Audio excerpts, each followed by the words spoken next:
So welcome back guys, and in this video, in this series of JavaScript nuts and bolts, I'm going to show you how to use the spread operator. In the previous video, we have seen how to use the argument keyword or the argument collector and also the rest parameter. In this video, we're going to use some of the concepts that we have used in our previous videos in order to understand the spread operator. So without further ado, let us dive in and see how to use the spread operator. So I'm going to create a function here, and I'm going to say const test equals to, that is a function. So for this function, I'm going to use the rest operator by passing names here. And inside this function, I'm going to do a simple console log, console.log, and I'm going to pass a simple message, let us say hello, and then I'm going to concatenate my names that I'll pass here. So I can use the array function known as join, and then I can pass the symbol that will join these names, which is passed as a parameter here. So in this case, I'll want to use a comma. So I'll simply do something like this, and then I'll just put a semicolon. So down here, I'm going to call my function. And so the first way, I'm going to call my function the normal way. And here, I'm just going to pass two names first. Let us say Kevin. And then I'm also going to pass my second name, which is Amai. And then the next function that I'm going, or rather the next parameter that I'm going to pass here will be an array with the same strings. That is my first and my second name. So I'll just do something like this, very simple. And now this is where now the spread operator comes in handy. Let us see now how to use the spread operator. So to use the spread operator is very, very simple. Let me call my function again here. And now, use the spread operator, I'll just pass the same way you pass the rest operator, or rather the rest parameter. You just use 3 dots. Now, the main difference between the spread operator and the rest parameter is that the spread operator is passed when you're calling your function, right? And the rest parameter is passed when you're declaring your function. So those are the main differences between these two guys. So the spread operator, you call it, or rather you use it in this way. So I'll just pass 3 dots like that, and then I can now use again my array like so. So I can pass my array here, and then for now I think you are done. If I run this code now, you see that down here we have actually add a space here on my hello. So I'm going to add a space here and then run this code again. So as you can see, we have hello, Kevin, and my symbol that is joining these two names here is this comma here. So that is what the join function simply does. Yeah, it simply joins the parameters that you have passed here with the symbol that you have passed to the join function. So now you might be wondering what is really the essence of using the spread operator. The spread operator comes in handy, and here are some of the advantages of using the spread operator to pass your arguments over here. Is that you can be able to easily manipulate arrays and join arrays, add elements to arrays simply without using array function. And this is what I mean. So for now, to show you quite fast what these advantages are, let me just for now do something like this. I'm going to clear everything here. Let me just remove this, just remove that function there. And then I'll also remove these 3 lines here. So I just remain with my array here, and then I just add a console log very fast here, like so. And inside this console log for now, it will just be like that. So I have my array here with my 2 names. So the first way I can be able to use this spread operator is, let us say, I can be able to create a new array like this. I can create a new array like this, then pass the spread operator here with my guy here, my name, and then I can be able to add a new name in this array by simply doing this. And let us say Brian, like so. And then if I run this function now, you see that our array now has 3 names. So you can simply add a new element to our array here by doing something like this, by using the spread operator.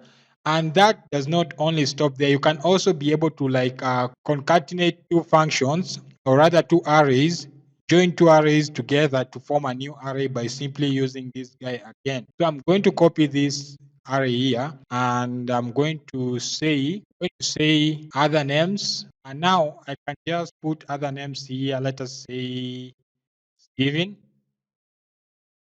Let us say Austin, and maybe one more. We can say maybe Mark, like so. To join these 2 arrays, I can simply use the spread operator as I've done here. So I can just remove this guy here and then use the spread operator and then the name of the array, which is other name. As simple as that. And then I can just run my function here. I can run my array. And so as you can see down here, we now have a new array with all our names joined together. Another thing that you can be able to use with this spread operator is that you can be able to insert new values between 2 arrays. And this is what I mean. We have our 2 arrays here. So with this spread operator, I can be able to add a new value between these 2 arrays. Let us say I can call this maybe rows, comma, after rows. And then now if I run this guy, you can see we have our 2 arrays which are joined together, but between these 2 arrays, we have this guy here. So now I was doing this just to give you an idea of, let us say you are using the rest parameter in your declaration, in your function declaration. You can be able to manipulate the parameters that will be going into that function by using the spread operator. So you can play around with this. This does not only apply, in fact, for the array alone, it also applies to the objects. So guys, with the objects, what I'm going to do, I'm just going to remove this second line here. I'm going to create an object from these names here. I'm going to say, this will be my first name. That will be the key. And of course, the value will be Kevin. Then this will be my second name, and then the value, of course, will be a my. Actually, let me just leave it that way for now. And what I'm going to do here, I'm going to copy this console log, and I'm going to show you something interesting here. So what the spread operator does is that it actually creates like a copy of the actual object without really like modifying the actual object. This means that as you progress in your code, you might be able to incorporate other functions or other functionality using your object without really altering the real or the native code that you are using initially. So this is what I mean. So for now, let me just, for this first console, let me just console log my name. And for this second guy, I'm going to console log my name. But now instead, I'm going to add also another value here, which will be, for this case, it will be age. And for this age, let us now put an age, for example, of 55. And then I'm also going to add another console log down here.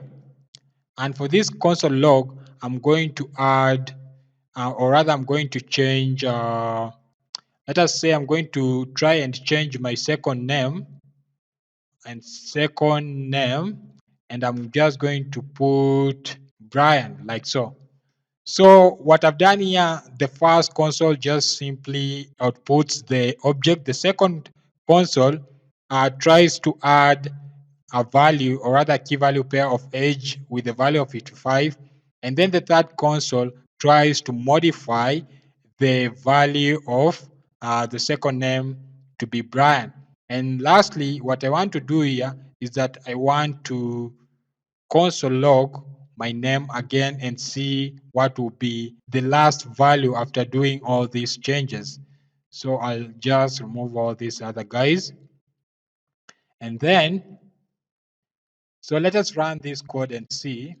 As you can see, guys, is that out of these four outputs, the first one is the object itself. And the second one is the modified object, which we have added this age of 55. Third one is also a modified object, which we try to change the second name to be Brian. And lastly is our object. As you can trace from this output is that our object has been copied, or rather new copies of our object have been formed while using this spread operator and not necessarily changing the initial object. So that is one of the advantage of using the spread operator, which makes your code more extensible without altering the initial code. And so, guys, that is what I wanted to share with you, the spread operator. If you find this video interesting, as usual, please leave a like, leave a comment, subscribe, and until we meet again, happy coding and bye-bye.